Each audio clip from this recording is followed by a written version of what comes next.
It was a peaceful summer morning, and so Marcos, at 60 years old, sat on his porch holding a cup of freshly brewed coffee. The sun warmed the backyard, where a jabuticaba tree displayed ripe fruits, and the song of birds filled the air. On the table, a notebook lay open with notes of prayers and reflections, next to a Bible worn by decades of reading. For Marcos, this moment was a sacred encounter with God, a time to hear his voice and feel his presence. Life after 50 for him was a season of renewal, a call to trust in divine promises and live with purpose, knowing that God had never abandoned him. Marcos compared life to a river, with calm and turbulent stretches but always flowing under the guidance of a greater purpose. As a young man, he dreamed of becoming a carpenter, crafting furniture that told stories and building a solid family. Part of those dreams came true. He married Teresa, a woman of unwavering faith and a welcoming smile, and together they raised 3 children, Rafael, Sofia, and João. The house, once filled with laughter and play, was now quieter, but the grandchildren brought a new current of joy. For Marcos, maturity was a time to let the river flow, overcome obstacles, and trust that God guided every bend. Memories of the past, a path of trials and faithfulness. Closing his eyes, Marcos let memories carry him back to childhood. He grew up in a small village in the interior of São Paulo, where life was marked by simplicity and family unity. He recalled afternoons helping his grandfather in the carpentry shop, stories told by his mother by lamplight, and family prayers. His mother, Donna Elvira, used to say, "God never lets you go, my son." Those words became an anchor, sustaining Marcos through the toughest times. Life brought challenges that tested his faith. 12 years ago, Marcos faced a financial crisis after the failure of a small business. The uncertainty and pressure of providing for his family shook him deeply. Nights of worry and the weight of responsibility left their mark. But Teresa, with her serenity, encouraged him to pray. Marcos began doing small carpentry jobs in the community, and over time he rebuilt his life. This experience taught him that God is the guide who keeps the river flowing, even in the strongest currents. Memories of his children were a treasure. Marcos smiled, recalling Rafael, who at 5 years old tried to build a little house with wood scraps, or Sofia, who loved coloring furniture with crayons. But there were difficult moments too. When João, as a teenager, drifted away from the family in search of independence, Marcos felt his heart tighten. He and Teresa prayed tirelessly, and through dialogue, João found his way, now a devoted father. For Marcos, this was proof that God restores what seems lost. Marcos also remembered the years of courtship with Teresa. They strolled along the city's river, dreaming of a future together, and married in a simple but love-filled ceremony.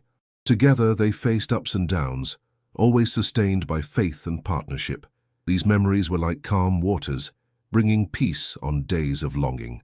Everyday stories, the joy of family and faith. His grandchildren, Clara and Pedro, were Marcos's greatest joy. When they visited, the house came alive.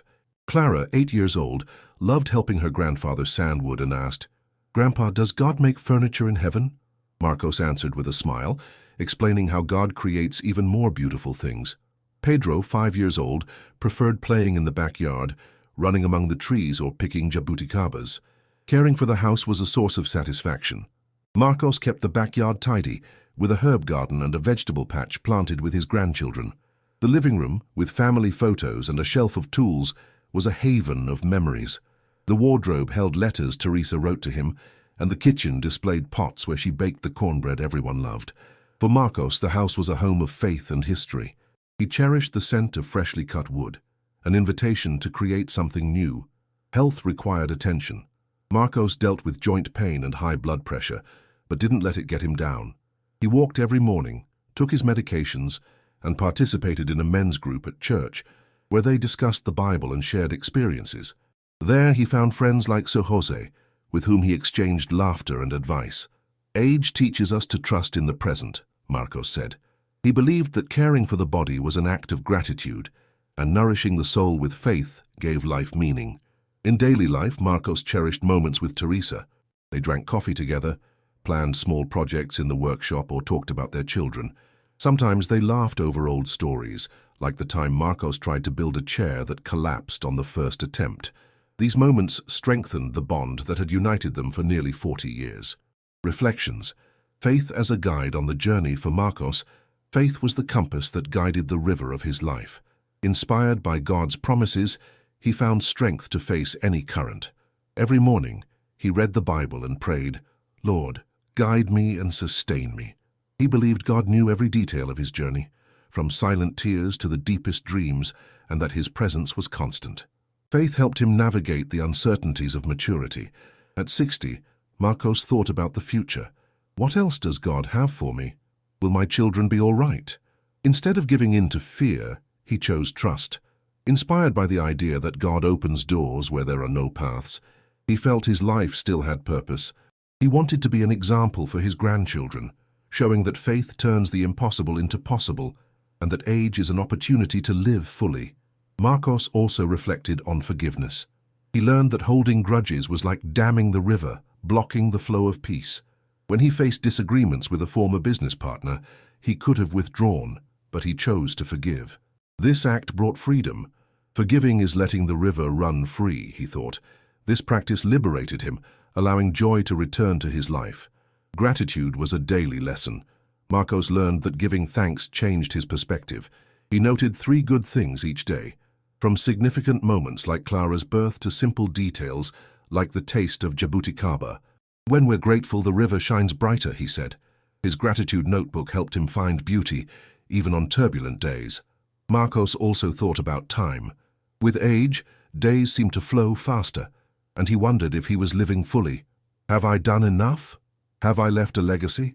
These reflections led him to change habits. He spent more time with his grandchildren, wrote messages to his children, and revived hobbies like carving small wooden figures. Life is a river, and every day is a chance to leave a mark, he thought. Promises and hopes. A future full of blessings. Looking to the future, Marcos dreamed of simple but meaningful days.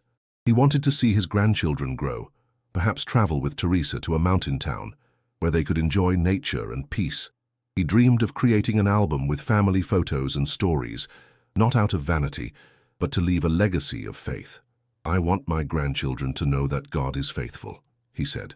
Marcos also had spiritual promises. He believed God had called him to something greater, even in his later years. Inspired by the idea that God keeps the river flowing, he felt called to inspire others. At church, in conversations with friends, or in messages to his children, Marcos aimed to be a light. "If I can help even one person believe, my mission will be fulfilled," he thought. His hope extended to his family. Marcos prayed that Rafael, Sofia, and João would find peace in their journeys, and that Clara and Pedro would grow with strong values. He knew he couldn't control the future, but trusted that by surrendering his worries to God, everything would fall into place. "God is the guide of our river," he reflected, recalling his mother's words. Marcos also dreamed of contributing more to the community. He considered teaching carpentry to young people at church, or starting a men's prayer group to share his experiences and faith. "Age isn't a limit, it's an invitation to serve," he said. He believed every act of kindness was a current that strengthened the river of life.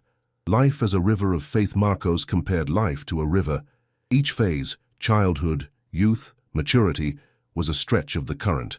In childhood, we dream of the river's course. In youth, we navigate rapids and waterfalls. In maturity, we learn to flow with trust, knowing the guide never fails.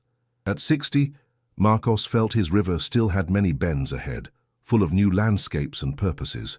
Challenges were like turbulent stretches. The financial crisis years ago was a current that nearly swept him away. But faith helped him navigate.